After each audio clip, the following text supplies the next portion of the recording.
தேவனுடைய வார்த்தைக்கு நேராக நாம் கடந்து சொல்லுவோம். வாழ்க்கையில் நம்முடைய வாழ்க்கையில்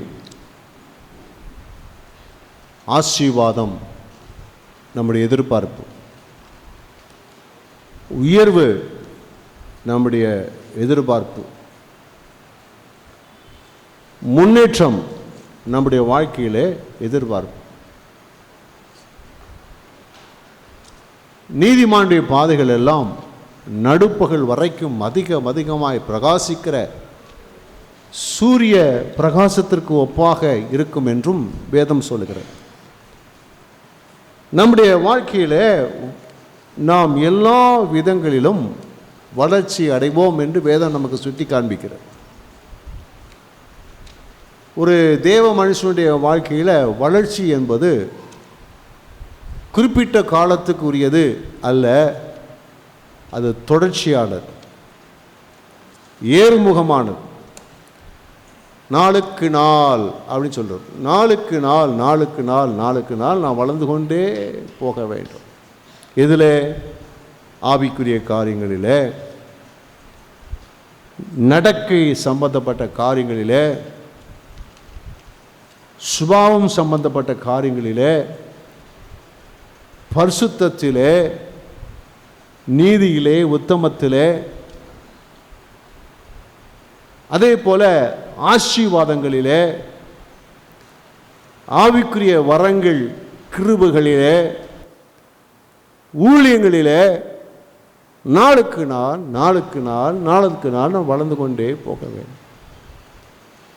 எல்லை என்பது எப்படி சொன்னால், முடிவேன் என்று சொன்னால் எப்போ சொன்னால், ஸ்டாப் எப்படி சொல்லி எப்போ சொல்லுவோம்னா, ஒன்று நாம் கர்த்தரை சந்திக்க போயிருக்கணும், அல்லது கர்த்தர் நம்ம சந்திக்க வந்திருக்கணும். அப்போ தான் நமக்கு முடிவு இருக்கணுமே தவிர போயிட்டே இருக்கணும். வளர்ச்சி என்பது அவசியமானது. ஆனால் இந்த நாட்களில் பார்த்தீங்கன்னா வளர்ச்சி என்பது இல்லை. வளர்ச்சி என்பது ஜனங்களுடைய வாழ்க்கையில் இல்லை. முன்னேற்றம் என்பது இல்லை. அப்போ தேவனுடைய ஜனங்களுக்கு வேத வசன பற்றாக்குறையா? இல்லை.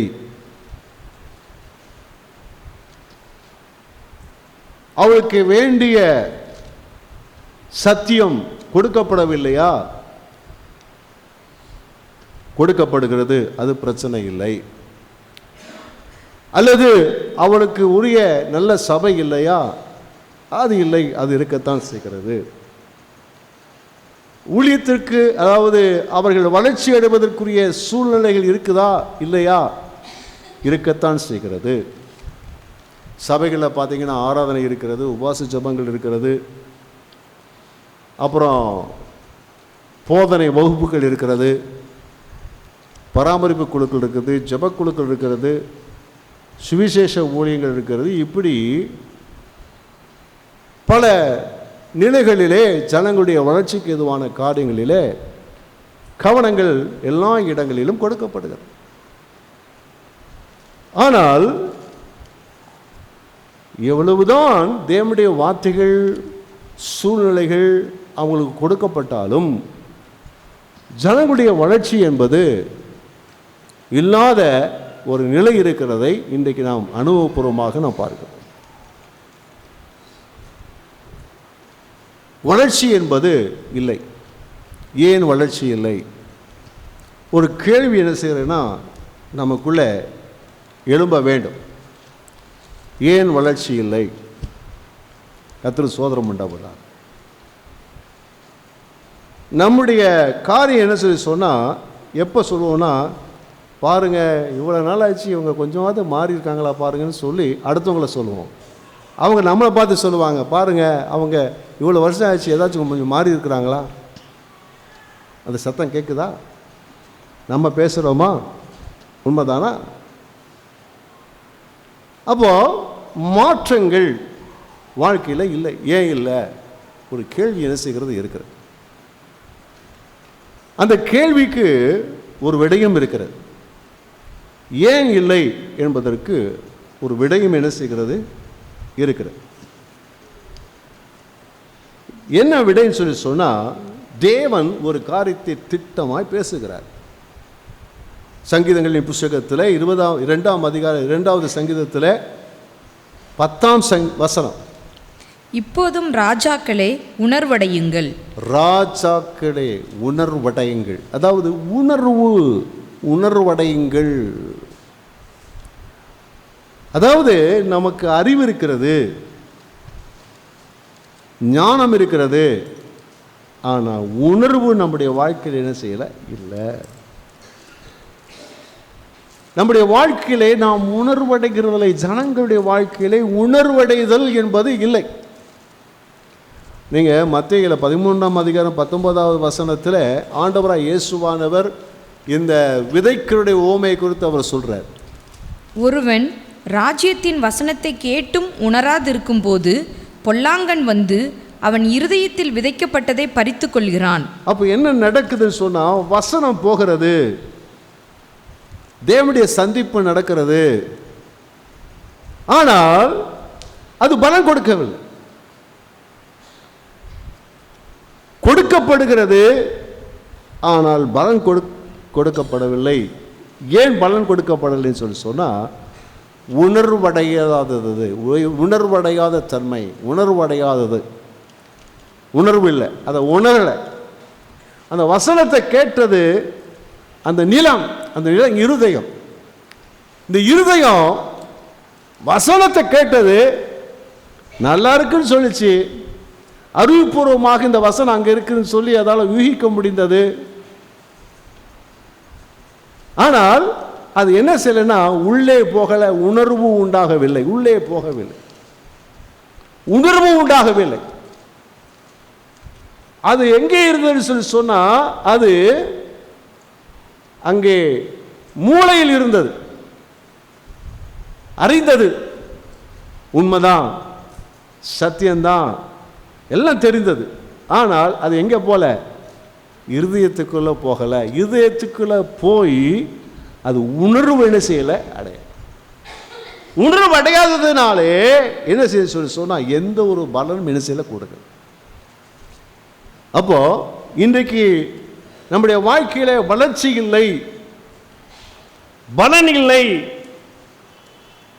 என்று சொன்னால், அதுக்கு காரணம் என்னவென்று சொன்னால், வேதம் சொல்லுகிறபடி உணராதிருத்தல். தேவன் நம்மோடு இடைப்படும் போது, நம்மோடு பேசும்போது பல விதங்களிலே கர்த்தர் நம்மோடு என்ன செய்கிறாரு, பேசுகிறார்.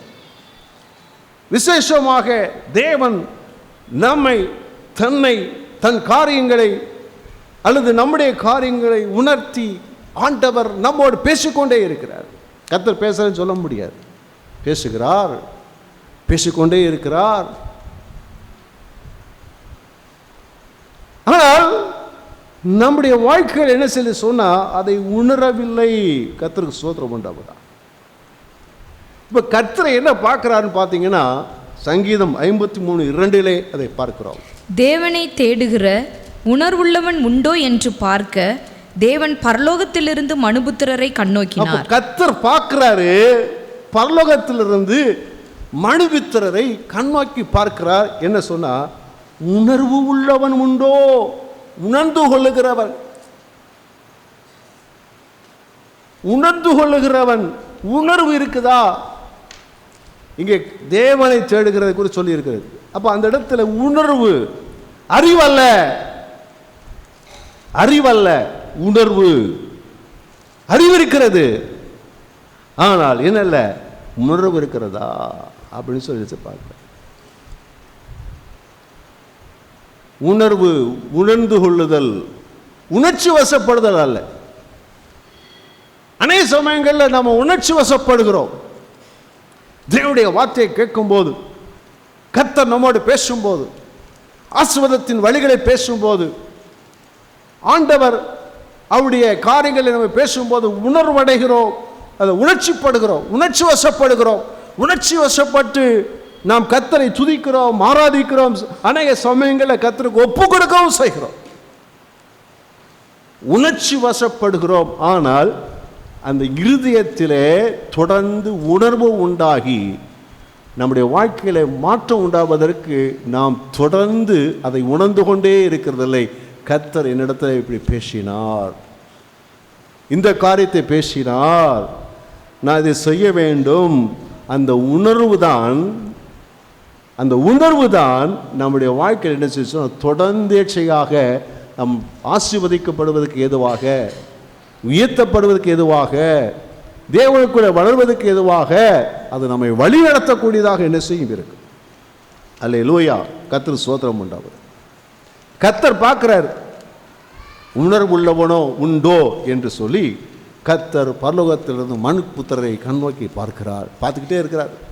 யாருக்கப்பா நான் பேசுகிற காரியங்களை, என் காரியங்களை அல்லது அவர்களை குறித்து நான் சொல்கிற காரியங்களை யாரா உணர்வடைகிறான்னு சொல்லி பார்த்துக்கிட்டே இருக்கிறார். பார்த்தபோது ஒரு ரிசல்ட் ஆண்டவரே சொல்றார், ஒரு ரிசல்ட் சொல்றார். என்ன சொல்றாருன்னா, ஏசாயா 1:3 இதை வாசிக்கிறோம். மாடு தன் எஜமானையும் கழுதை தன் ஆண்டவனின் முன்னணையையும் அறியும், இஸ்ரவேலோ அறிவில்லாமலும் என் ஜனம் உணர்வில்லாமலும் இருக்கிறது என்கிறார். ஜனம் உணர்வில்லாமலும் இருக்கிறது. என்ன இல்லை, உணர்வே இல்லை அப்படி சொல்றாரு. அப்போ தேர்றாரு, எல்லாரும் இருக்குது, உணர்ச்சி வசப்படுறாங்க. கர்த்தரே தேவன், கர்த்தரே தேவன் சொல்றாங்க, கர்த்தருடைய வசனத்துக்கு ஒப்பு கொடுக்குறாங்க, உணர்ச்சி வசப்படுறாங்க, எல்லாம் பண்றாங்க. ஆனால் உணர்வு இல்லை. என் சனமோ உணர்வில்லாமல் இருக்கிறது. இன்னொரு வசனத்தை நம்ம பார்த்துக்கலாமா? உபாகம் 32:28. அவர்கள் யோசனை கெட்ட ஜாதி, அவர்களுக்கு உணர்வு இல்லை. என்ன இல்லை, வாசிங்க. அவர்கள் யோசனை கெட்ட ஜாதி, அவங்களுக்கு உணர்வு இல்லை. அவங்க எப்படிப்பட்டவங்களா பாருங்க. அவங்கள ஆண்டவர் முத்திரை குத்தி வச்சுட்டார். இஸ்ரவேல் ஜனங்களை குறித்து ஆண்டவர் சொல்றார். அவங்க என்ன இல்லை, அவங்கள இஸ்ரவேல் ஜனத்தை குறித்து கர்த்தர் சொல்றாரு, அவங்களுக்கு என்ன இல்லை, உணர்வே கிடையாது. எத்தனை முறை நான் பேசினாலும், எவ்வளவுதான் காரியங்களை அவங்க வாழ்க்கையை செய்ய விரும்பினாலும் அவங்களுக்கு என்ன இல்லை, உணர்வே இல்லை. ஒரு தேவ மனுஷனுடைய இருதயம் எப்படி இருக்கணும்னு சொன்னால், நம்முடைய தேவ மனுஷனுடைய இருதயம் ஒரு நாள் எப்படி இருக்குன்னு சொன்னால், உணர்வு நம்முடைய வாழ்க்கையில் இருக்கணும். நம்முடைய இருதயம் கடினமாயிடக்கூடாது. அது ரொம்ப பயங்கரமான. இருதயம் கடினமாகிவிட்டால் ஒன்றுமே செய்யலை. எங்கள் வீட்டில் நான் அடுப்பில் ஏதாச்சும் ஜாமான் வைக்கும்போது பாசமாக அவசரமாக வேலை பார்த்துட்டு இருப்பாங்க. அப்போ இதை கொஞ்சம் வச்சு கொடுத்துருப்பாங்க, எடுக்கணும். நான் துணியை தேடிட்டு இருப்பேன் எடுக்கிறதுக்கு, அப்படி தூக்கி அப்படி வச்சுருவாங்க. சுடலையா, சுட்டு சுட்டு சுட்டு என்ன செஞ்சுச்சு, சுட தெரியல, உணர்வு இல்லை. உங்கள் பெண்களுக்கெல்லாம் அந்த அனுபவம் இருக்குன்னு நினைக்கிறேன். நாங்கள் போன எங்களுக்கு என்ன செய்வோம், கஷ்டமாக இருக்கும். இதே போல தான் நம்ம வாழ்க்கையில் அது பரிதாபமானது. அந்த வேலைக்கு அது சரியாக இருக்கும், ஆனால் இருதயத்துக்கு அது சரி கிடையாது. உணர்வு நம்முடைய வாழ்க்கை இருக்க வேண்டும், ரொம்ப முக்கியமானது. 1000 பிரசங்கம் கேட்குற காட்டிலும் ஒரு பிரசங்கத்தை கேட்டு உணர்வடைகிற காட்டிலும் மேன்மை கிடையவே கிடையாது. அல்லேலூயா, கர்த்தர் ஸ்தோத்திரம் உண்டாவதா. அப்போ ஆண்டவர் என்ன சொல்றாருன்னா, அவங்கள பற்றி ஆண்டவர் முத்திரை போடுறாரு. என்னதான் அவங்களுக்கு அற்புதத்தை செய்தாலும், என்னதான் அதிசயத்தை செய்தாலும், அவங்களுக்காக நான் என்னதான் மகிமையான காரியங்களை செய்தாலும், வச்சாலும், கொண்டாலும் என்ன செய்யல, உணர்வே இல்லை. அந்த இடத்துக்கு நம்ம வந்துடக்கூடாது. பக்கத்தில் சொல்லுங்களேன், அந்த இடத்துக்கு நம்ம வந்துடக்கூடாது. ஆகையினால இதை நம்ம உண்டாக்கி கொள்ளணும். அதை நம்ம உண்டாக்கணும். நானே இருக்கிறேன், எனக்குள் அந்த உணர்வு இருக்கணும். கர்த்தர் என்னோடு பேசும்போது, கர்த்தர் கிரியை நடப்பிக்கும் போது, கர்த்தர் என்ற எண்ணத்தை சொல்ல விரும்புகிறாரு, அதை என்ன செய்யணும், உணர்வு இருக்கணும். அல்லேலூயா, கர்த்தர் ஸ்தோத்திரம் உண்டாகுறார். நாங்கள் ஒரு பாட்டை ஆராதனைக்கு எடுக்கும் போதே தேவன் என்ன விரும்புகிறாருன்னு அதை உணர்ந்து தான் என்ன செய்கிறோம், அந்த பாட்டை எடுக்கும். ஆண்டவருக்கு ஸ்தோத்திரம் உண்டாவதாக. ஒரு மனுஷனுடைய இருதயம் எப்படி இருக்கணும், ஒரு உண்மையான ஒரு தேவனுடைய மனுஷனுடைய இருதயம் எப்படி இருக்குன்னு சொன்னால் 119வது சங்கீதத்தில் 34வது வசனம், எனக்கு உணர்வை தாரும். எனக்கு உணர்வை தார். ஆண்டவரே எனக்கு உணர்வை தார். எனக்கு உணர்வு இருக்கணும். என் இருதயம் நல்ல உணர்வுள்ள இருதயமாக இருக்கணும். என் இருதயம் என்ன செய்யக்கூடாது, உணர்வு இல்லாமல் போயிடக்கூடாது. என் இருதயம் எப்பொழுதும் உணர்வாக இருக்க வேண்டும். கர்த்தருக்கு ஸ்தோத்திரம் உண்டாவதா. அதை குறித்த வசனங்களை பார்த்தீங்கன்னா இந்த சங்கீதத்தை மாற்றம் இன்னும் 73, 125, 144, 169 வசனங்கள் பூரா அதை தான் சொல்லியிருக்கிறார். அவர் அப்படி தான் ஜெபம் பண்ணுறார், எனக்கு உணர்வை தாரும், உணர்வை தாரும், உணர்வை தாரும். ஆவிக்குரிய வாழ்க்கையில் வளர வளர வளர தேவனோடு நெருங்க நெருங்க அவர்கள் எப்படி ஜெபிக்க ஆரம்பித்து விடுகிறார்கள், எனக்கு உணர்வை தாரும், உணர்வை தாரும், உணர்வை தாரும் என்று சொல்லி ஜெபிக்க ஆரம்பித்து விடுகிறார்கள். என் இருதயம் ஒரு நாள் என்ன செய்யக்கூடாது, உணர்ந்து கொள்ள முடியாத ஒரு இடத்துக்கு வந்து விடக்கூடாது என்பதற்காக அந்த இடத்துக்கு அவங்க வந்து அங்கே வந்துடுறாங்க. நம்ம வாழ்க்கையில் அப்படித்தான் இருக்கும். பாருங்க, உணர்வு இல்லாத பட்சத்தில் என்ன நடக்குது. மத்தேயு 13:19 முன்னாடி வாசித்த அதே வசனத்தை வாசிப்போமா? ஒருவன் ராஜ்யத்தின் வசனத்தை கேட்டும் கேட்கிறான். நல்லா கவனிங்க, தேவனுடைய ராஜ்யத்தின் வசனத்தை கேட்கிறான். ஆமீன் சொல்லுவோமா? அல்லேலூயா. நம்ம கேட்குறோம், கேட்டுட்டு உணர்வு இல்லைன்னு வச்சுங்க, வாசிங்க. உணராது இருக்கும்போது பொல்லாங்கன் வந்து, இப்போ உணரல, தேவன் நம்மோட பேசுறாரு, இடைபடுறாரு, ஏதோ ஒரு காரியங்கள் நம்மகிட்ட பேசுறாரு, இடைபடுறாரு, இதெல்லாம் நடந்துட்டு இருக்கும் போது நம்ம அதை உணரல வச்சுங்களேன், என்ன நடக்கும்? வாசிங்க. பொல்லாங்கன் வந்து அவன் இருதயத்தில் விதைக்கப்பட்டதை பறித்து கொள்ளுகிறான். அப்போ பாருங்க, இருதயத்தில் விதைக்கப்பட்டதை பறித்து கொள்ளுகிறான். அவனுக்கு சொந்தமா மாறி போச்சு. ஒரு தேவன் ஒரு காரியத்தை நம்மகிட்ட வெளிப்படுத்துறாரு, பேசுறத நம்ம இருதயம் உணர்ந்து உள் வாங்காத பட்சத்தில் என்ன நடக்குது சொன்னா, அது பிசாசுக்கு சொந்தமா மாறி போகுது. அவன் பிடுங்கி அவன் தன் வசமாக்கி கொள்கிறான்.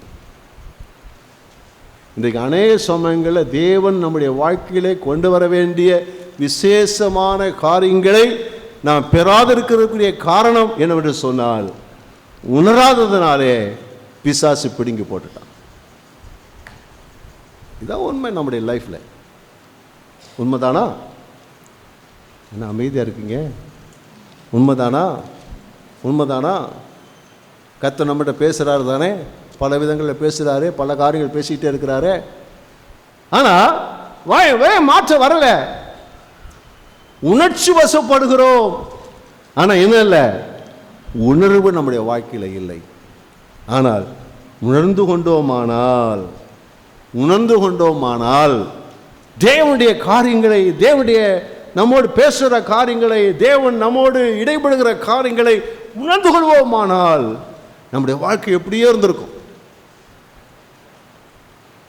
நம்ம எல்லா பக்கம் ஆவிக்குரிய நிலையிலும் சரி, பொருளாதாரத்திலும் சரி, சர்வப்பிரகாரமான காரியங்களிலும் சரி, எல்லாவற்றிலும் நம்முடைய நிலை விசேஷமாக இருந்திருக்கும். இன்றைக்கு இருக்கிற காற்றிலும் 100 மடங்கு மகிமையாக இருந்திருக்கும். ஆகையால் இன்றைக்கு என்ன செய்ய சொன்னால், நம்முடைய இருதயத்தில் அந்த உணர்வு உடைவில் இருக்க உணர வேண்டும். இன்றைக்கு கர்த்தர் என்ன பேசுகிறாரு, என்ன சொல்கிறாரு, எதை குறித்து அறிய விரும்புகிறாரு, எப்படி இருக்க விரும்புகிறாரு, அதை உணர்ந்து அதை உள்வாங்கி அதையே சிந்தித்து கொண்டிருக்கும் போது தான் நம்முடைய வாழ்க்கையில் என்ன செய்து சொன்னார். அப்போ உள்வாங்குதல், உணர்வடையுதல், அந்த உணர்வு தான் நமக்குள்ள உத்வேகம் கொடுக்கும். அந்த உணர்வு தான் நம்ம செயல்படத்தக்கதான ஊக்க சக்தியாக நம்மை நடத்தக்கூடியதாக இருக்கும். இன்னைக்கு இதை செய்யணுன்ற ஒரு உணர்வு நமக்குள்ளே வந்து விடும்போது அதுக்காக என்ன செய்கிறோம்? நாம் எவ்வளோ பிரயாசப்படுகிறோம், அது நமக்கு சொந்தமாகி விடுகிறது. அந்த உணர்வு நமக்கு ரொம்ப முக்கியம். கர்த்தருக்கு ஸ்தோத்திரம் உண்டாகுதா? அல்லேலூயா, அல்லேலூயா, கர்த்தருக்கு ஸ்தோத்திரம். அப்போ எதற்கெல்லாம் நமக்கு உணர்வு முக்கியமாய் தேவை, இதையெல்லாம் நாம் உணர்ந்திருக்க வேண்டும். இதை குறித்தெல்லாம் நாம் உணர்வுடையவர்களாக இருக்க வேண்டும். அது ரொம்ப முக்கியமானது.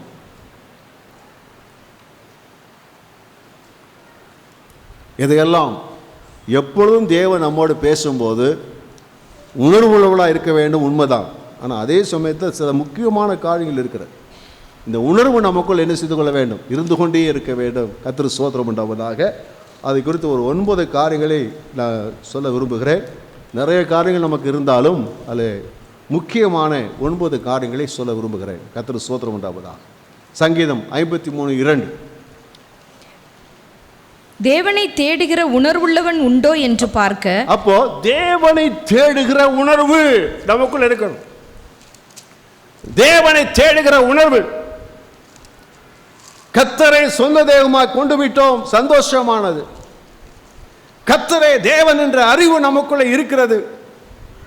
கர்த்தருடைய நாமத்தை நாம் பேசும்போது, ஆராதிக்கும் போது நமக்குள்ளே உணர்ச்சி வசப்படுகிறோம், சந்தோஷப்படுகிறோம். ஆனால் நமக்குள்ள தேவனை தேடுகிற உணர்வு இருக்கிறதா? ஜெபிக்கணும், வேதத்தை வாசிக்கணும், தேவனோடு உறவு உள்ளவர்களாக இருக்கணுன்ற உணர்வு டெய்லி நம்மளை போட்டு உணர்த்திக்கிட்டே இருக்குதா? அந்த உணர்வு நம்மை செயல்பட வைக்கிறதா? நாம் ஜெபிக்கிறோமா? வேதத்தை வாசிக்கிறோமா? அது ரொம்ப முக்கியம். தேவனை தேடுகிற உணர்வு. அந்த உணர்வு தான் நம்ம என்ன செய்யும்?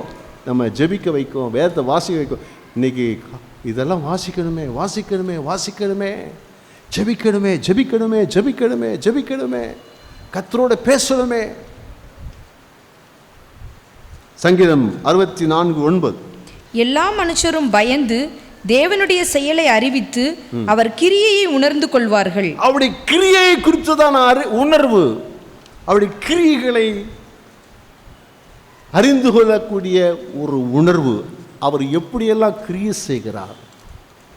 ஒரு அல்லேலூயா சொல்லுவோமா? அல்லேலூயா. சபைக்கு வர்றோம், சபைக்கு வரும்போது தேவன் எப்படி நம்ம மத்தியில் கிரியை செய்கிறார், என்னத்தை செஞ்சிட்டு இருக்கிறார்.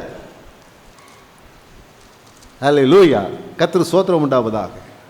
நீங்கள் வேதத்தில் பார்த்தீங்கன்னா வெளிப்படுத்தின விசேஷங்களே அழகாக சொல்லியிருக்கிறது. சபைக்கும் கர்த்தராகிய இயேசு கிறிஸ்துவுக்குரியதான உறவை குறித்து சொல்லியிருக்கிறது. அவர் சபையாகிய குத்து விளக்கின் மத்தியிலே உலாவி கொண்டிருக்கிறார், செயல்பட்டு கொண்டிருக்கிறார். உலாவி கொண்டிருக்கிற என்ன அர்த்தம்? செயல்பட்டு கொண்டிருக்கிறார். அப்போ கர்த்தர் சபையிலே செயல்பட்டு கொண்டிருக்கிறார். இப்ப என்ன செஞ்சிட்டு இருக்கிறார்? சர்ச்சில் ஆண்டவர் அவர் எப்படிப்பட்ட காரியங்களை செய்து கொண்டிருக்கிறார், அதை உணர்ந்து அதை ஏற்றுக்கொண்டு அதை செயல்படுத்த வேண்டும். அல்லேலூயா. சபைக்கு வரும்போது இன்னைக்கு சண்டே சர்ச்சுக்கு போகிறோம், கண்டிப்பாக சர்ச்சுக்கு போகணும். அதல்ல, சர்ச்சுக்கு வரும்போது கர்த்தர் என்ன செய்துக்கிட்டு இருக்கிறார், என்ன செய்துட்டு இருக்கிறார், அவர் எப்படிப்பட்ட கிரியை செய்து கொண்டிருக்கிறார். அல்லேலூயா, அல்லேலூயா. அதை உணர்ந்து கொள்ள வேண்டும். கர்த்தருக்கு ஸ்தோத்திரம் உண்டாவதா. எபேசியர் 3:18-19 வசனங்கள். சகல பரிசுத்தவான்களோடும் கூட கிறிஸ்துவினுடைய அன்பின் அகலமும் நீளமும் ஆழமும் உயரமும் இன்னதென்று உணர்ந்து. அப்போ கர்த்தராகிய இயேசு கிறிஸ்துவுடைய அன்பு, அது டெப்த், அவர் எவ்வளவு அன்பா இருக்கிறார். கர்த்தருக்கு ஸ்தோத்திரம் உண்டாவதாக. நம்ம அதை உணர்ந்து கொள்ளணும். கர்த்தர் மேல் நம்மேல் வைத்திருக்கிற அன்பு, அந்த அன்பை நம்ம உணராத பட்சத்தில் தேவன் மேல அன்பு வராது. அந்த அன்பு நமக்குள்ளே அதை உணராத பட்சத்தில் கர்த்தருக்காக எதுவுமே செய்ய முடியாது. எத்தனை உணர்ந்திருக்கிறோம்? அல்லேலூயா, கர்த்தருக்கு ஸ்தோத்திரம் உண்டாவதா. ஒரு கேள்வி உங்கள்கிட்ட நான் கேட்கிறேன். ஒரு பெண் இயேசுடைய பாதத்தின் அருகிலே உட்கார்ந்து அவருடைய பாதத்தின் அருகிலே நின்று, பின்னாக நின்று, தன் கண்ணீரினால் அவருடைய பாதத்தை நனைத்து தலைமயிரினாலே சுத்தம் செய்து பாதத்தை முத்தம் செய்து கொண்டே இருக்கிறார். இது எப்படி அவளால் செய்ய முடிஞ்சது? சாதாரணமாக நம்ம செய்வோமா? நம்ம வாழ்க்கையில் கற்பனை பண்ணக்கூடிய காரியமா? இவ்வளவாய் தாழ்த்தி அவள் இவ்வளவாய் செய்வதற்குரிய காரணம் என்ன அப்படின்னா, அவள் தேவனுடைய அன்பை குறித்து அவள் அறிந்திருந்தபடியினால், எனக்காக இந்த கடவுள் மனுஷனாக வந்து இவ்வளவாய் பாடுகளை ஏற்று இந்த பாதங்களில் அவர் ஆணியினால் கடவப்பட்டவராக அந்த பாடுகளை ஏற்றுக்கொள்ளப் போகிறாரு என்று நினைக்கும் போது அவள் என்ன செய்கிறார்? இன்னொரு பெண்ணை பார்த்தீங்கன்னா, இயேசுநாதருக்கு வெளியேறப்பட்ட பரிமள தைலத்தை கொண்டு வந்து அவருடைய சிரசில் ஊற்றுகிறார். எல்லாரும் சொல்கிறார், ஐயோ எவ்வளோ பணத்துக்கு! அந்த அன்பை இறந்தபடியினாலே அந்த அன்பு என்ன செய்கிறதுனா, இவருடைய வாழ்க்கையிலே தன்னுடைய அன்பை அந்த பிரதி அன்பை செலுத்தக்கூடியதாக என்ன செய்கிறது இருக்கிறது. தேவனுடைய அன்பை குறித்து நம்ம உணர்வு வந்துட்டா நம்ம அவருக்கு எந்த தியாகத்தை நம்ம செய்வோம். ஏன் நம்மால் கர்த்தருக்காக தியாகம் செய்ய முடியல, நேரத்தை செலவு பண்ண முடியல, உழுது போக முடியல, ஏன் கர்த்தருக்காக கொடுக்க முடியல அப்படி சொன்னால், அந்த தேவ அன்பை நம்மால் என்ன செய்ய முடியல, புரிந்து கொள்ள முடியல. சகல பரிசுத்தவான்களோடு எப்படியா சகல அல்லேலூயா பரிசுத்தவான்கள் சேரும்போது என்ன செய்யணும்னா, ஒருத்தர் கர்த்தருக்கு எனக்கு எவ்வளவு நன்மை செய்ய எவ்வளவு அன்பா இருந்தாலும் சொல்லணும். அல்லேலூயா. 2 சகோதரி சேரும்போது என்ன பேசணும்னா, சிஸ்டர் இன்னைக்கு ஆண்டவர் எவ்வளவு அன்பா இருந்தார், என் மேலே எவ்வளோ அன்பா இருக்கிறாரு, எனக்கு இப்படி செஞ்சார் சிஸ்டர். பிரதர் பார்க்கணும், ஆண்டவர் பிரதர் ஆண்டவர் என்று என்ன செய்தாரு, இன்னைக்கு இதை செய்தார் பிரதர், எவ்வளவு அன்பா இருக்கிறார் உணர்வு. அப்போ உண்டாகும் போது 2 பேர் பேசும்போது 3 பேர் பேசும்போது தேவ அன்பை குறித்து நாம் பேசும்போது தேவன் எவ்வளவாய் அன்பாய் இருக்கிறார் அறிந்து உணர்ந்து. இன்றைக்கி நம்ம 2 பேர் பேசுகிறோம், என்ன பேசுகிறோம்? அந்த பாஸ்டர் இப்படியா, இந்த பாஸ்டர் இப்படியா, அந்த விசுவாசி இப்படியா. நம்ம ஆசீர்வாதங்களை அல்ல, சாபத்தை குமித்து கொள்கிறோம். சாபங்கள் நன்றாய் சொல்லுகிறேன். ஒரு விசுவாசி குறித்தோ ஒரு தேவ ஊழியக்காரரை குறித்தோ யார் ஒருவர் தேவையில்லாத காரியத்தை பேசுகிறாங்களோ தங்களை அறியாமல் சாபத்தை தங்கள் வாழ்க்கையில் கொண்டு வந்து விடுகிறார்கள். தங்களுக்கு இல்லை, தங்களுக்கு மாத்திரமல்ல, சந்ததி கொண்டாந்துறாங்க. ஆனால் தேவ பிள்ளைகள் ஒருத்தரோடு ஒருத்தர் அந்த தேவ அன்பை பேசும்போது எவ்வளோ மகிமையாக இருக்கும் தேவ அன்பை. அப்போது தேவனுடைய பிள்ளைகள் அதை ஒருத்தர் கேட்டு அதை உணர்ந்து தேவன் இன்னும் அன்பாக இருக்கிறாங்கிறத நம்ம நினைச்சிடணும். நாம் அதை அறிந்து அவருக்காக வாழ வேண்டும். சங்கீதம் 39:4. கர்த்தாவே, நான் எவ்வளவாய் நிலையற்றவன் என்று உணரும்படி என் முடிவையும் என் நாட்களின் அளவு இவ்வளவு என்பதையும் எனக்கு தெரிவியும். அல்லேலூயா. நான் எவ்வளவு நிலையற்றவன் என்றதான உணர்வு. அல்லேலூயா அல்லேலூயா. சரி, 1000 வருஷம் வாழ போறேன்னு சொன்னா கை எழுத்து அல்லையே சொல்லுவோமா? அந்த 1-2 கை சொல்லு. சரி, 100 வயசு வாழ போறேன்னு சொல்ல கை தூக்குவாங்க. அல்லையா சொல்லுங்க பாப்போம். கொஞ்சம் சுதாரிச்சுக்கிட்டீங்க. அநேக சமயங்களில் நம்ம என்ன சொல்கிறோம் என்ன செய்யணும் தெரியாமே நம்ம காரியங்களை செஞ்சு போகிறோம். இவன் சொல்லும்போது நீதிமொழிகளை சொல்லும்போது சொல்கிறாரு, கரெக்டாக அது அந்த எந்த இடத்துல இருக்குன்னு தெரியல அந்த வசனம். துக்க வீட்டுக்கு செல்வது மரண வீட்டுக்கு செல்வது நல்லது. ஏன்னா எல்லா மனுஷனுடைய முடிவு என்ன செய்யலாங்க பார்க்க. கல்யாண வீட்டுக்கு போகிறத காட்டில் என்ன செய்யணும், எங்கே எதை விரும்பணுமா? ஏன் நமக்கு ஒரு நாள் முடிவு வரும். ஒரு அல்லேலூயா சொல்லுவோமா? அல்லேலூயா. அப்போ நாம் எவ்வளவு நிலையற்றவன் என்பதை அந்த உணர்வு நமக்குள்ள இருக்கும். அந்த உணர்வு நமக்குள்ள வரும். அல்லேலூயா, கர்த்தர் ஸ்தோத்திரம் உண்டாவதாக.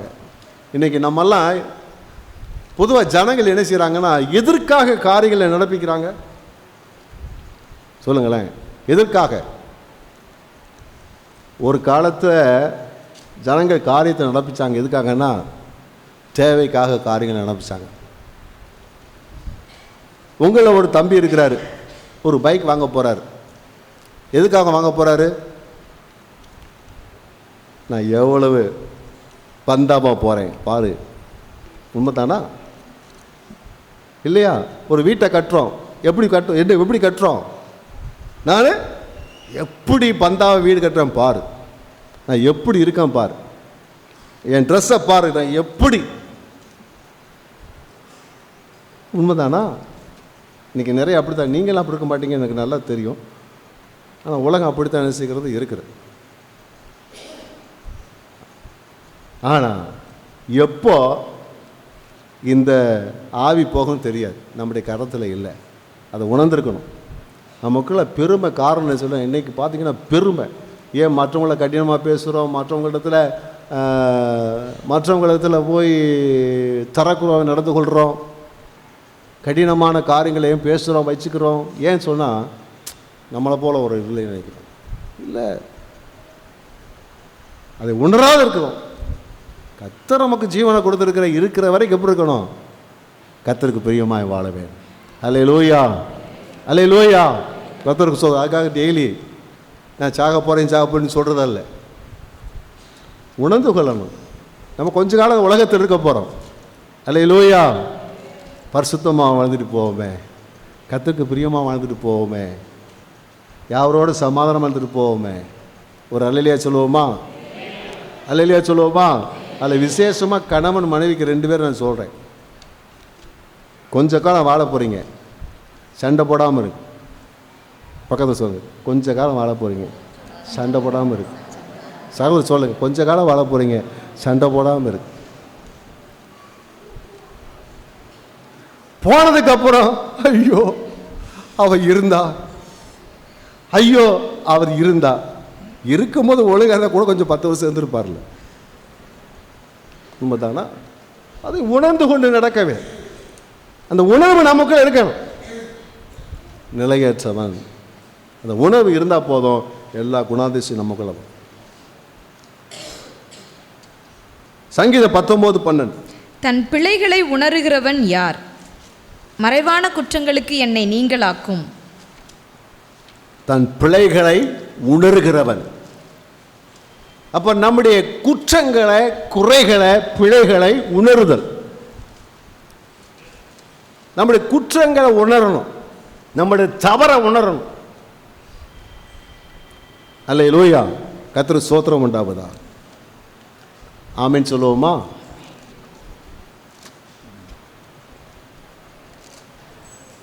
அப்போ நம்முடைய வாழ்க்கையில் என்ன சொல்றோம்னா, நம்முடைய பார்வை எப்படி இருக்கிறது? மற்றவங்களுடைய குற்றத்தை தான் நம்ம பார்த்துட்டு இருக்கும்போது, நம்ம குறைகளை, நம்முடைய பிழைகளை, நம்முடைய தவறுகளை ஒரு நாள் உணர்ந்து கொள்றதே இல்லை.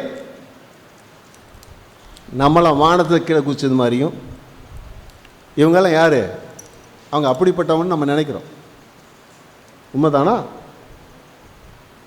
நமக்கு தேவை என்னன்னு சொன்னால், நம்ம வாழ்க்கையில் நம்ம பிழைகளை, குறைகளை நம்ம அறிந்தாதான் அதிலிருந்து நம்ம மீண்டு வர முடியும். நம்மால நம்ம தவறு என்ன செய்யறோம், நம்ம லைஃப்ல நம்ம என்ன தப்பு செய்யறோம், தேவன் என்ன சொல்றாரு, நம்ம என்ன செய்யறோம். இன்றைக்கு நான் என்னுடைய தவறை, பேச்சில் என்ன தப்பு பண்ணேன், பார்வையில் என்ன தப்பு பண்ணேன், மற்றவோட பேசுறதுல என்ன தப்பு பண்ணேன், நான் ஊழியத்தில் என்ன தப்பு செய்தேன், வேலையில் என்ன தப்பு செய்தேன், என் நடக்கையில் என்ன தப்பு செய்தேன், உடையில் என்ன தப்பு செய்தேன். இது நம்ம நினைச்சணும், உணர்ந்து பார்க்கணும். நம்முடைய குறைகளை, நம்முடைய பிழைகளை நாம் உணரும் போதுதான் நம்ம வாழ்க்கையை முன்னேற்றிக்கொள்ள நம்மால முடியும். ஆண்டவர் சொன்னார் இல்லையா, அவருடைய சாயலுக்கு ஒப்பாக.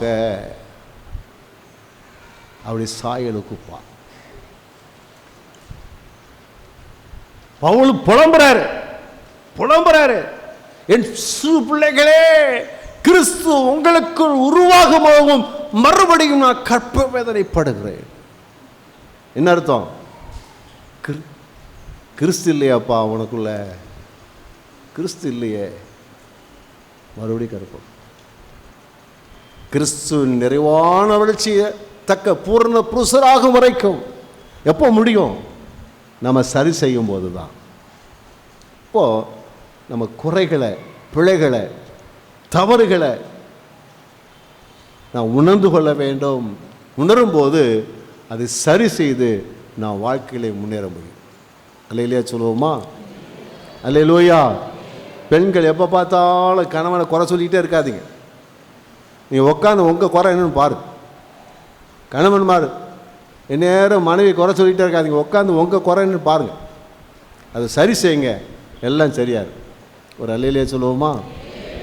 அல்லேலூயா சொல்லுவோமா? அல்லேலூயா. ஒரு சின்ன சம்பவத்தை நான் சொல்கிறேன். 1989 வருஷம் ஒரு சபை, அந்த சபைக்கு பேர் கோழிக்கூண்டு சர்ச்சுன்னு பேர். அந்த சர்ச்சுக்கு உள்ள அது வெளியே பார்த்தீங்கன்னா வெறும் புல்லும் குருமாக கிடக்கும். சர்ச்சு பார்த்தீங்கன்னா பெயிண்டிங்னு ஒன்றுமே இருக்காது, பழைய காலத்து கட்டட மாதிரி இருக்கும். உள்ளே பார்த்தீங்கன்னா சர்ச்சுக்குள்ள மண்ணாக கிடக்கும். விரிச்ச பாய் என்ன செய்யாது, ஒரு நாள் மடைக்கு வச்ச மாதிரி தெரில, இப்படித்தான் இருக்கும். வர்றவங்களாம் போகிறாங்க, ஷே சபை, சபை சரியில்லை, சபை சரியில்லை, சரி. விசுவாசி எல்லாமே சொல்லுவாங்க, சர்ச்சு சரியில்லை, சரியில்லை, சரியில்லை, பாஸ்டர் சரியில்லை, அது சரியில்லை, இது சரியில்லை சொல்லிக்கிட்டே இருப்பாங்க. ஒரு அந்த பாஸ்டர் என்ன பண்ணுறாருன்னா, இது நம்ம சபை, நம்ம தான் செய்யணும். இயேசுநாதர் என்ன செய்தார், ஒருத்தர் பாதத்தை கழுவுவதை போல நம்ம தாழ்மையாக எல்லாம் செய்யணும் அப்படின்னு சொல்லி அவங்களுக்கு ஒரு போதனை கொடுத்து, நான் இந்த வேலையை செய்ய போகிறேன், பாஸ்டர்மா அந்த வேலையை செய்ய போகிறாங்க யாரெல்லாம் அப்படின்னு சொல்லி அந்த பாஸ்டர்ஸ் ஒரு அழைப்பு கொடுத்தார். உடனே நான் வரேன், நீ வரேன். ஞாயிற்றுக்கிழமை முடித்த உடனே அந்த சர்வீஸ் முடித்த உடனே எல்லாரும் வேலை செய்தாங்க. ஆமாம், பெரிய பெரிய பதவியில் இருந்தாங்க, பேங்க் ஆஃபீஸில் வேலை செய்தவங்க, பேங்க்கில் வேலை செய்தவங்க, டீச்சராக இருந்தவங்க, சாதாரண ஆட்கள் எல்லாமே வேலை செஞ்சாங்க. ஒரு 2 மணி நேரம் வேலை செய்தாங்க. பார்த்தீங்க, ஜெய் ஜெய் ஜெய் ஜெய் ஜெய் ஜெயன்னு அந்த இது நினச்சிட்டு ஆயிட்டு. அல்லேலூயா, அல்லேலூயா. எதனால் உண்டாச்சு? அது நம்ம தவறு. நம்ம தான் நம்ம சர்ச்சை சுத்தமாச்சு சொல்லி அவங்க நினச்சிட்டாங்கல்ல, எல்லாம் மாறி போச்சு. இதே போல தான் நம்முடைய வாழ்க்கையில் நம்ம தவறுங்கிறத நினச்சிக்கிட்டோம்னா எல்லாம் சரியாக இருக்கும். பக்கத்தில் சொல்லுங்கள், நம்ம தவறு சரி செய்தா எல்லா தவறும் சரியாக இருக்கும். அல்லேலூயா. கர்த்தருக்கு ஸ்தோத்திரம் உண்டா? அப்போ தான் நான் சொல்கிறது உண்மை தானா? அல்லேலூயா. வீட்டில் எல்லாம் அலங்கோலமாக கிடக்குது. உடனே ஐயா டக்கு நீங்கள் எடுத்து வச்சுருப்போங்க, எல்லாம் சரியாயிடும். அப்போ நம்முடைய தவறுகளை நான் உணர்ந்தால் எல்லாம் சரியாக இருக்கும். 73 சங்கீதம் 22வது வசனம். நான் காரியம் அறியாத மூடனானேன், உமக்கு முன்பாக மிருகம் போல் இருந்தேன். அப்புறம் 3 வசனம் வாசிங்க. துன்மார்க்கரின் வாழ்வை நான் காண்கையில் வீம்புக்காரராகிய அவர்கள் மேல் பொறாமை கொண்டேன். 17 வசனம் வாசிங்க. அவர்கள் முடிவை கவனித்து உணரும் அளவும் அது என் பார்வைக்கு விசனமாய். என்ன ஆச்சுன்னு சொன்னா, முடிவை கவனித்து உணரும் அளவும். இவங்கிட்ட என்ன பிரச்சனைன்னா, ஒரு பெரிய பரிசுத்தவான் தேவ மனுஷன் தான் ஆசாப். அவருக்கு ஒரு பிரச்சனை. 3 துன்மார்க்கின் வாழ்வை நான் காண்கையில் அப்படின்னு சொல்லி பொறாம வந்துருச்சு அவருக்கு. அவன் என்ன செஞ்சாலும் நடக்கும், அதை பண்ணுறான் நடக்குது. அவன் அப்போ கோடீஸ்வரன் நடக்கிறான், 400 கோடிங்கிறான், 500 கோடிங்கிறான், 1000 கோடிங்கிறான், 4000 கோடிங்கிறான். அவன் பங்களா பார்த்தாக்க 50 செட்டில் பங்களா கட்டியிருக்கான். அவனை காரை பார்த்தாக்க என்னென்ன காரெல்லாம் வீட்டில் இருக்குது, எல்லாம் இருக்குது. நான் இருக்கிற மாதிரி தான் இருக்கேன், எனக்கு பெருசாக ஒன்றும் இல்லையே. அப்போ நான் ஆண்டவரை தேடி என்ன பிரயோஜனம், பரிசுத்தமாக வாழ்ந்து என்ன பிரயோஜனம்? அந்த சங்கீதத்தை வாசிக்க பார்த்து தெரியும். நான் பரிசுத்தமாக வாழ்ந்து சர்ச்சுக்கு போய் என்ன பிரயோஜனம், நான் அப்படி செஞ்சு என்ன பிரயோஜனம், என்ன பிரயோஜனம்?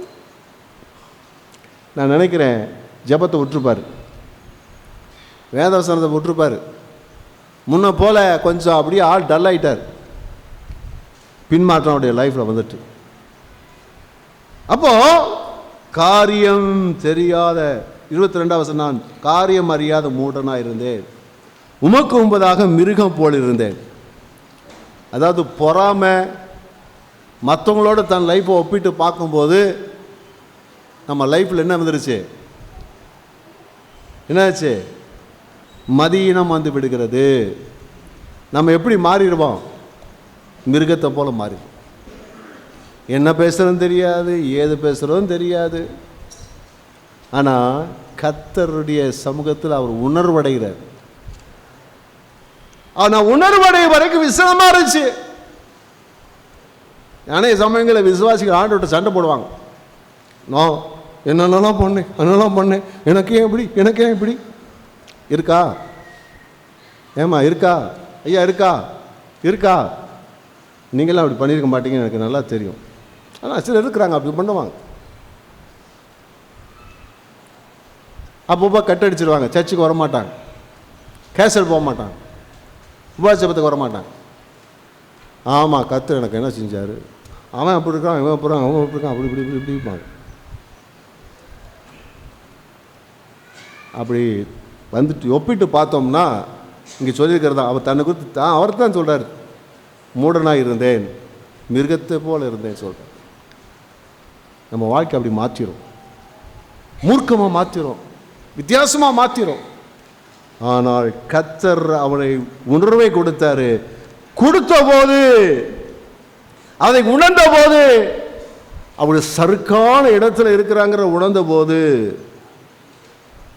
தெளிவு உண்டாச்சு. தெளிவு உண்டாக்கி என்ன செய்கிறாருன்னா, அவர் கடைசியில் என்ன சொல்கிறார்? 26 வசனத்தை பாருங்க. என் மாம்சமும் என் இருதயமும் ஆண்டு போகிறது, தேவன் என்றென்றைக்கும் என் இருதயத்தின் கண்மலையும் என் பங்குமாயிருக்கிறார். அப்பா, எனக்கு நீங்க தான்ப்பா, தேவன் எனக்கு போதும், இருதயத்தின் கண்மலையும் பங்குமாய் இருக்குது. அல்லேலூயா, கர்த்தருக்கு ஸ்தோத்திரம் உண்டாவதா. நமக்கு என்ன தேவைன்னு கர்த்தர் அறிஞ்சிருக்கிறாரு. எப்போ எதை எப்படி கொடுங்க அவருக்கு தெரியும். எல்லாவற்றையும் நமக்கு செய்ய வல்லமுடையவராக இருக்கிறார். அல்லேலூயா, அல்லேலூயா. சில பாஸ்டர்ஸுக்கு என்ன சொன்னால், பெரிய பெரிய சர்ச்செல்லாம் பார்க்கும்போது ஒரு மாதிரி ஆயிடுவாங்க. நானும் இத்தனை வருஷமாக ஊழியம் செய்கிறேன், எனக்கு ஆண்டவரே நான் ஊழியம் செய்ய மாட்டேன். கேள்விப்பட்டிருக்கிறீங்களா? உங்களுக்கு மட்டும் கிடையாது, எல்லாருக்கும் இந்த பிரச்சனை இருக்குது தான் செய்யுது. நான் யாரையும் ஏமாத்தலை, அது பண்ணல, நேர்மையாக பிரசங்கம் பண்ணுறேன், நேரையாக ஊழியம் செய்கிறேன், ஏன் அப்படி பண்ணுறேன். சில பாஸ்டர் மக்களும் சுக்க அந்த பிரச்சனை இருக்குது.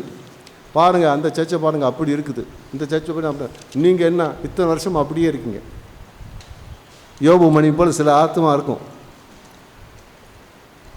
ஒன்றை நன்றாக விளங்கிக் கொள்ள வேண்டும், தேவன் அழைத்த அழைப்பு தெரிந்து கொள்ள விசேஷமானது. கர்த்தர் நமக்கு எதெல்லாம் கொடுக்க நினைச்சாரோ அதையெல்லாம் சரியாக அந்தந்த நேரத்தை தருவார்.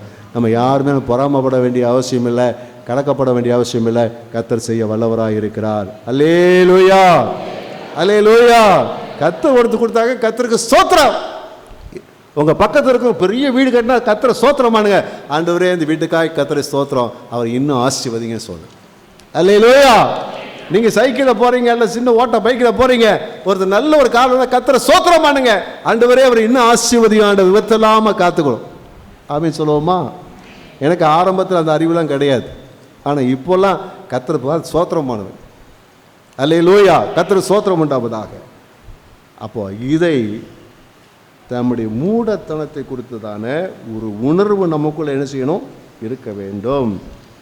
அதே போல் அடுத்த காரியத்தை பார்த்தீங்கன்னா, அது புத்திமதிகளை உணர்ந்து கொள்ள வேண்டும். நீதிமொழிகள் 1:2 சொல்லப்பட்டிருக்கிறபடி நீங்கள் வாசித்து பார்த்துக்கோங்க. யாரெல்லாம் புத்திமதி சொல்கிறாங்களோ அந்த புத்திமதியை உணர்ந்து கொள்ளணும். நீ யாரும் எனக்கு சொல்கிறது கேட்கக்கூடாது, அது வெளியேறப்பட்டது. புத்திமதிகளை என்ன செய்யக்கூடாது? அது தேவன் கொடுக்குற விசேஷமானது. புத்திமதிகளை உணர்ந்து கொள்ள வேண்டும். நீங்க நீதிமொழிகளை பார்த்தீங்கன்னாலே ஆரம்பத்தில் சொல்றாரு, இந்த புத்திமதி என்ன செய்வா, உணர்ந்து கொள்வான்னு சொல்றாரு. அப்போ இந்த புத்திமதி அதெல்லாம் பூரா புத்திமதி தான் இன்னைக்கு நம்ம பொக்கிஷமா இருக்குது. நமக்கு புத்திமதி சொல்கிறவர்கள் தேவன் கொடுத்த ஒரு பெரிய வரப்பிரசாதம். அது அப்பாவாக இருக்கலாம், அம்மாவாக இருக்கலாம், சகோதரனாக இருக்கலாம், பாஸ்டராக இருக்கலாம், ஆவிக்குரிய நண்பராக இருக்கலாம். புத்திமதி அல்லேலூயா சொல்கிற புத்திமதியை உணர்ந்து கொள்ளணும். நீ என்ன சொல்கிறது, நான் என்ன கேட்குறது? பக்கத்தில் சொல்லுங்கள், நீ என்ன சொல்கிறது, நான் என்ன கேட்குறது? இது முன்னேற்றத்துக்குரிய வழி கிடையாது. அது இந்த பிள்ளைகள் இருக்குது, இப்போ உள்ள பிள்ளைகள்லாம் இந்த இமிட்டுக்காண்டு இருக்குல்ல, இந்த மாதிரி இமிட்டுக்காண்டலாம் அம்மா அவன் சோழியை பார்த்துட்டு போங்கம்மா, எங்களுக்கு தெரியும், போங்க சொல்லுதா? ஆமாம், இமிட்டுக்காண்டு தான் இருக்குது. அதை புத்திமதியில் சொல்லித்தரணும். பிள்ளைகள் பெற்று சொல்லித்தரணும், புத்திமதி கேட்கணும் பாப்பா, புத்திமதி கேட்ட மகனே அப்படின்னு சொல்லித்தரணும். அல்லேலூயா. புத்திமதி யார் புத்திமதி சொல்ல சந்தோஷப்படுங்க. அது கர்த்தர் கொடுத்த ஒரு பெரிய ஒரு ஈவு. அல்லேலூயா சொல்லுவோமா? அல்லேலூயா. கணவன் புத்திமதி சொன்னால் பொண்டாட்டி கேட்டுக்கணும். சொல்லுங்க, கணவன் புத்திமதி சொன்னால் மனைவி என்ன செய்யணும்? சொல்லுங்களேன். கேட்கணுமா கேட்கக்கூடாதா? எனக்கு நல்ல புத்திமதி கேட்கணுமா கேட்கக்கூடாதா? அவர் என்ன சாராயம் வாங்கிட்டு வர சொல்ல போகிறாரு உங்களுக்கு? நல்ல புத்திமதி சொல்ல கேளுங்க. நீ என்ன சொல்கிறது, நான் என்ன கேட்கறது? அது உருப்படாமல் போகிறதுக்குரிய வழி. அதை உணர்ந்து இன்னைக்கு இப்படி சொன்னாங்களே, அதை செய்து பாருங்க, ஒரு ஆசீர்வாதம். அல்லேலூயா, அல்லேலூயா. புத்திமதி அதை கடைசியாக பார்த்தீங்கன்னா வெளிப்படுத்தின விசேஷத்தில் 22:12, இதோ சீக்கிரமாய் வருகிறேன், அவனவனுடைய கிரியைகளின்படி அவனுக்கு நான் அளிக்கும் பலன் என்னுடனே கூட வருகிறது. இதை நாம் உணர்ந்திருக்க வேண்டும். இது உணர்வுன்ற வார்த்தை வரல, உணர்ந்து கொள்ளுதுன்ற வார்த்தை வரல, ஆனால் அதை நம்ம உணர்ந்திருக்கணும். எப்பொழுதும் உணர்வுள்ளவராக இருக்க வேண்டும். இயேசு சீக்கிரம் வரப்போகிறார். அல்லேலூயா. இயேசு சீக்கிரம் வர, டெய்லி அந்த உணர்வு நமக்குள்ள இருக்கணும். தினந்தோறும் நமக்குள்ள அந்த உணர்வு இருக்கணும். இயேசு சீக்கிரம் வரப்போறார். நீங்க இன்னைக்கு உலகம் நம்புதோ நம்பலையோ, இயேசு சீக்கிரம் வரப்போறார், சீக்கிரம் வரப்போறார். அவர் வரும்போது என்ன நடக்கும்? 1 தெசலோனிக்கேயர் 4:16-17 ஏனெனில் கர்த்தர் தாமே ஆரவாரத்தோடும் வருவாரு, பிரதான தூதனுடைய சத்தத்தோடும் வருவாரு, தேவ எக்காலத்தோடும் வானத்திலிருந்து இறங்கி வருவாரு. அப்பொழுது கிறிஸ்துவுக்குள் மரித்தவர்கள் முதலாவது எழுந்திருப்பார்கள். கிறிஸ்துவுக்கு மரிச்சவங்க முதலாவது எழுந்திருப்பார்கள். ஏன் நம்ம அடக்கம் பண்றோம்? இந்த நம்பிக்கை தான். அங்கிருந்து உயிரோடு கூட என்ன செய்வாங்க? எழும்பிடுவாங்க. அல்லேலூயா. நல்ல அல்லேலூயா சொல்லுவோமா? ஆகியனால கலரையெல்லாம் கட்டி எலும்ப முடியாமல் பண்ணிடப்படாது. பக்கத்தில் சொல்லுங்கள், பெருசாக கலரையை கட்டி போட்டு ரொம்ப உள்ளே போட்டு அடைச்சி விட, வெளியே வர விடாத அப்படி பண்ணிடப்படாது. இயேசுநாதர் வருகையில் சொல்லுங்களேன் பார்ப்போம். அல்லேலூயா. கர்த்தருக்கு ஸ்தோத்திரம் உண்டாவதா. இவை போல என்ன செய்யப்படுவோம்? அப்புறம் பின்பு உயிரோடு இருக்கும் நாமும் கர்த்தருக்கு எதிர்கொண்டு போக, அப்புறம் தான் வருது, நாம உயிரோடு இருக்கிற நாமும் அவரோடு கூட எதிர்கொண்டு போக, மேகங்கள் மேல் அவர்களோட கூட ஆகாயத்தில் எடுத்துக்கொள்ளப்பட்டு இவ்விதமாய் எப்பொழுதும் கர்த்தருடனே கூட இருப்போம். ஒரு அல்லேலூயா சொல்லுவோமா? அப்போ உண்மையாகவே இப்போ அவர் பிரசன்னத்தில் வாழ்றோம், ஆனா முகமுகமாய் அவரை தரிசித்து அவரை தொட்டு பார்த்து அவரோடு இருக்கத்தக்கதான பாக்கி என்ன செய்யும்? அந்த நாளிலே உண்டாகும். ஒரு அல்லேலூயா சொல்லுவோமா? இதை உணர்ந்திருக்கணும், எப்பொழுதும் உணரணும். நம்ம யாரு? இயேசு சொன்ன, உங்களுக்குன்னு ஒரு ஸ்தலத்தை ஆயத்தம் பண்ண போகிறேன். ஆயத்தம் பண்ணியப்போ திரும்பி வரேன்னு சொல்லியிருக்கிறார். இப்போ இன்னும் எல்லாருக்கும் ஆயத்தம் பண்ணல போட்டிருக்குது, அதான் வெயிட்டிங். அல்லேலூயா. ஆயத்தம் பண்ணிட்டாரு, வந்துடுவார். அல்லேலூயா. அப்போ வரும்போது எப்படி என்ன நடக்கும்?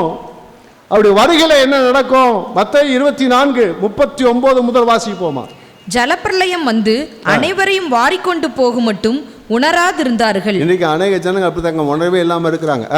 அப்படியே மனுஷகுமாரன் வரும் காலத்திலும் நடக்கும். அதை போல வருங்காலத்தில் நடக்கும்.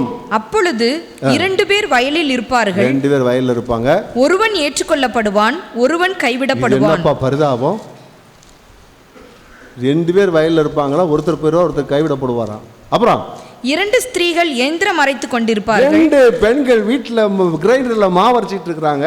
ஒருத்தி ஏற்றுக்கொள்ளப்படுவாள், ஒருத்தர் பல்லக்கு போயிடுவாங்க, ஒருத்தி கைவிடப்படுவாங்க. அப்புறம் உங்கள் ஆண்டவர் இன்ன நாளிகையிலே வருவார் என்று நீங்கள் அறியாது. இன்னொரு இடத்துல சொல்லியிருக்கிறது, படுக்கையில் இருக்கிற 2 பேர் படுத்திருப்பாங்களாம், ஒருத்தர் போயிடுவாங்களாம், ஒருத்தர் போக மாட்டார், கைவிடப்படுவாங்க. அப்ப இயேசுநாதர் வருகையில் கைவிடப்படுதல் இருக்கும், ஏற்றுக்கொள்ளப்படுதல் இருக்கும். யார் ஆயத்தமா இருக்கிறாங்களோ போயிடுவாங்க, ஆயத்தெல்லாம் கைவிடப்படுவாங்க. யாரா இருந்தாலும் சரி, பக்கத்தில் சொல்லுங்க, யாரா இருந்தாலும் சரி, அம்மாவா இருந்தாலும் சரி, அப்பாவா இருந்தாலும் சரி, அத்தானா இருந்தாலும் சரி, அருமை மனைவியாக இருந்தாலும் சரி, பாப்பாவாக இருந்தாலும் சரி, தம்பியாக இருந்தாலும் சரி, யாராக இருந்தாலும் சரி. அதான் சொல்றது, இன்ன நாளில் வருவார் என்று அறியாதிருக்கிறபடினாலே விழித்திருங்கள். அந்த உணர்வு நமக்கு, இயேசு வருவார், வரும்போது எப்படியாச்சும் போயிடும். அந்த உணர்வு இருந்தால் தான் ஆயத்தமாக முடியும். நமக்குள்ள உணர்வு, எப்போ இயேசு வரப்போகிறார், இயேசு வரப்போகிறாரு, அவர் வருகையில் போயிடணும், அப்படி வருகையில் போயிடணும், அப்படி வருகையில் போயிடணும், அப்படி வருகையில் போயிடணும். அல்லேலூயா, அல்லேலூயா, அல்லேலூயா. இப்போ நான் சொல்கிறேன், இந்த உணர்வுகள்லாம் நம்மகிட்ட இருக்கா? இந்த உணர்வுகள்லாம் நம்மகிட்ட இருக்குதா? நீங்கள் ஒரு தகப்பனுக்கு 2 குமாரர்கள் இருக்கிறாங்க. அதில் இளைய குமாரன் அதை உணராததுனால தகப்பன் தனக்கு கொடுத்துருக்கிற மேன்மை, அன்பு, பாசம் இதெல்லாம் என்ன செய்யலை, அவன் அறியலை. இதெல்லாம் என்ன செய்யலை, அறியலை. அறியாததுனால வந்த விளைவு என்னன்னு சொன்னால், சேரக்கூடாத அளவோட சேர்ந்து செய்யக்கூடாத வேலையெல்லாம் செஞ்சு எல்லாத்தையும் என்ன செஞ்சான், பண்ணிட்டான். என்ன செஞ்சான்? சொத்தை பிரிச்சுட்டு போயிட்டான், தகப்பனுட்டு போயிட்டான், தூரத்துக்கு போனான், இஷ்டத்துக்கு வாழ்ந்தான், எல்லாத்தையும் அழிச்சு போட்டான், மோசமான நிலைமைக்கு போயிட்டான். உணர்வில்லாமை வேறு எங்கேயோ உங்களை கொண்டு போயிடும், கர்த்தரை விட்டு எங்கேயாச்சும் கொண்டு போயிடும். சிறுமை, வறுமை எல்லாம் வந்துடும், எல்லாம் வந்துடும். ஆனால் என்னன்னா, அங்கே ஒரு வார்த்தை சொல்லிடுது, அவனுக்கு புத்தி தெளிந்த போது உனக்கு கொஞ்சம் உணர்வு வருது. உணர்வு வருது. எப்போ வருது? எப்போ வருது? ரொம்ப மோசமான நிலை. நல்ல வேலை உணர்வு வந்துச்சு. பக்கத்தில் சொல்லுங்களேன், நல்ல வேலை உணர்வு வந்துச்சு. உணர்வு வரலன்னா என்னது, பன்றியோட பண்டியாக போயிருப்பான். நல்ல வேலை அவனுக்கு புத்தி தெளிஞ்சது, அவர் கொஞ்சம் உணர்வு வந்துருச்சு. வர்றான், தகப்பன் வீட்டில் என் வேலைக்காரர் மோக்கொண்டு எப்படி இருக்கிறாங்க, நான் அப்படி கஷ்டப்படுறேனே, தகப்பன்ட்ட போவேன். எனக்கு குமாரன் எடுத்துக்கிட்டாலும் பரவாயில்ல, ஒரு வேலைக்காரன் இருக்கு. அந்த உணர்வடைந்து வந்தபோது அவன் லைஃப் எப்படி இருக்குது? ஆஹா, கற்பனை பண்ண முடியாத மகிமையில் ஒரு வாழ்க்கை இருக்கிறது. நம்முடைய வாழ்க்கையில் இப்படிப்பட்ட உணர்வுகள் எல்லாம் இப்படி நம்முடைய வாழ்க்கையை மாற்றிடும். ஹல்லேலூயா. தகப்பன் வர்றாரு, தூரத்தில் பார்க்குறாரு, ஓடி வந்து கட்டி பிடித்து முத்தம் செய்து வீட்டை அழைச்சிட்டு போய் என் குமாரன் மறிச்சான், மறுபடியும் உயிரோடு வந்துட்டான், அவனுக்கு புது வஸ்திரம் போடுங்க, புது பாதரட்சியை போடுங்க, மோதிரத்தை போடுங்க, அதை போடுங்க, இதை போடுங்கன்னு சொல்லி எல்லாம் கொடுத்து கொளுத்த கன்றுகளை அடித்து சூப்பர் சாப்பாடு. நேற்று வரைக்கும் பன்னிக்கு கிடைச்ச சாப்பாடு கூட கிடைக்கல அவனுக்கு. ஆனால் இன்றைக்கி என்னது? கொளுத்த கொளுத்த கொளுத்த. அல்லேலூயா. உணர்வு அடிச்சுட்டா எல்லாமே அப்படித்தான். உணர்வு உள்ளவர்களாக இருந்தால் நம்மை மேலான இடத்துக்கு நம்மை கொண்டு போகும். உணர்வு இல்லைன்னா எல்லாம் ஒன்று இல்லாமல் போயிடும். அல்லேலூயா. நம்ம லைஃப்பில் ஆண்டவரே இன்றைக்கி ஒவ்வொரு நாளும் என்னை உணர்வுள்ளவனாக ஆக்கும். ஆண்டவரே, தாவீதை போல என்னை உணர்வுள்ளவனாக ஆக்கும். எந்த காரியத்தை கர்த்தர் பேசுகிற காரியங்கள், கர்த்தர் செய்கிற கிரியைகள் ஆண்டவரே என்னை செய்கிற தவறுகள், ஆண்டவரே தேவ சித்தம் என்ன, இதெல்லாம் நாம் அணிஞ்சு உணர்ந்து கொள்ளத்தக்கதாக என்னை நடத்தும். ஆண்டவரே எல்லாவற்றுக்கு மேலாக கர்த்தராகிய இயேசு கிறிஸ்து வரப்போகிறார். ஆயத்தமாக இருக்க வேண்டும் என்ற உணர்வெடுக்க தாரோம். அல்லேலூயா. எல்லாம் எழுதி ஜெபிக்க போகிறோம். இன்றைக்கி கேட்ட வசனங்களை நீங்கள் உணராத பட்சத்தில் அது உங்கள் உள்ளத்தில் போகாது. இது உணரலைன்னா உள்ளே போகாது. நீங்கள் இப்படி நினைக்கலாம், இந்த பாஸ்டருக்கு எப்படின்னா வேலை ஏதாச்சும் ஒன்று சொல்வார், அவர் பிரசங்கத்தை இப்படி தான் பண்ணுவார், இப்படி நினச்சிட்டிங்கன்னா வசனம் உள்ளே போகாது. பிசாசு எல்லாத்தையும் பிடிக்கிட்டு போயிடுவான். ஆனால் அதை உள் வாங்கினால், அதை சிந்தித்தால், அதை செயல்படுத்தினால் உங்கள் வாழ்க்கையில் இளையகுமாரனை காட்டிலும் பல மடங்கு கர்த்தர் நம்மை ஆசீர்வதித்து நன்மை செய்ய உள்ள வல்லவராகவே இருக்கிறேன். அல்லேலூயா, அல்லேலூயா, அல்லேலூயா, அல்லேலூயா. ஆண்டு நோக்கி எல்லாம் கையை உயர்த்தி ஜெபம் பண்ணணும். ஆண்டவரே எனக்கு உணர்வுள்ள இருதயத்தை தாரும், உணர்வுள்ள இருதயத்தை தாரும். என் இருதயம் ஒரு நாள் கூட ஆண்டவரே கடினப்பட்டு போயிடக்கூடாது. தேவனுடைய வார்த்தை, தேவனுடைய கிரியை, தேவன், தவறுகள், என் தவறுகள், ஆண்டவரே என் வாழ்க்கையில் நான் கடந்து போகிற பாதைகள், தேவ சித்தம், ஆண்டவரே இவைகளை குறித்ததான உணர்வு, என்னுடைய நிலையற்ற தன்மை, கொஞ்சம் கலந்த உலகத்தில் வாழப்போகிற உணர்வோடு வாழணும். இயேசு கிறிஸ்து வருகையில் எப்படியாச்சும் பங்கு பெற்றணும். அந்த உணர்வு எனக்குள்ளே தாங்காண்டவரே, உணர்வை தாங்காண்டவரே. ஹல்லேலூயா. அதை உணர்ந்து கொள்ளாதபடிக்கு எதெல்லாம் என் வாழ்க்கையில் வருதோ அதெல்லாம் இன்றைக்கி மூட்டை கட்டி போட்டுறேன்னு சொல்லுங்க. ஹல்லேலூயா. எல்லாம் கையை உயர்த்தி சின்சியராக ஜெபம் பண்ணுங்க. ஒரு வேளை தேவையில்லாத உறவு, நண்பர்கள் உங்களுக்கு இருக்குமானால் பிசாசு பிடுங்கி போட்டுருவான். உங்கள் இருதயத்தில் அந்த உணர்வு வராது, இடம் கொடுக்காது. தேவையில்லாத ஒரு நண்பர் உங்களுக்கு இருப்பாரானால் இன்றைக்கு அவரை விட்டு விலகுங்க, விலகுங்க, விலகுங்க, அதை விட்டு விலகிருங்க. அது உங்கள் வாழ்க்கையை எப்படி வழியருகே நிறைந்த நிலமானது. எல்லாரும் வந்துட்டு போகிறக்கு இடம் கொடுத்தனால தான் வசனம் உள்ளே போகலை. எல்லாருக்கும் இடம் கிடையாது. என் இருதயத்தில் எல்லாருக்கும் இடம் கிடையாது. கர்த்தருக்கு ஸ்தோத்திரம் உண்டாவதாக. நம்ம கர்த்தருடைய உணர்வுள்ள இருதயத்துக்காக ஜெபம் பண்ணுவோம். தேவனுடைய வார்த்தைகள், சத்தியங்கள், கர்த்தருடைய கிரியைகள், இவைகள் எல்லாம் உணர்ந்து கொள்வோம். இன்றைக்கு கேட்ட காரியங்கள் எல்லாம் உணர்ந்து உணர்ந்து உணர்ந்து நாம் செயல்படுவோம். நம்முடைய வாழ்க்கை நடுப்பகல் வரைக்கும் பிரகாசிக்கிற சூரிய பிரகாசத்துக்கு ஒப்பாக சகலத்திலும் கர்த்தர் நம்மை ஆசீர்வதிக்க வல்லவராகவே அவர் இருக்கிறார்.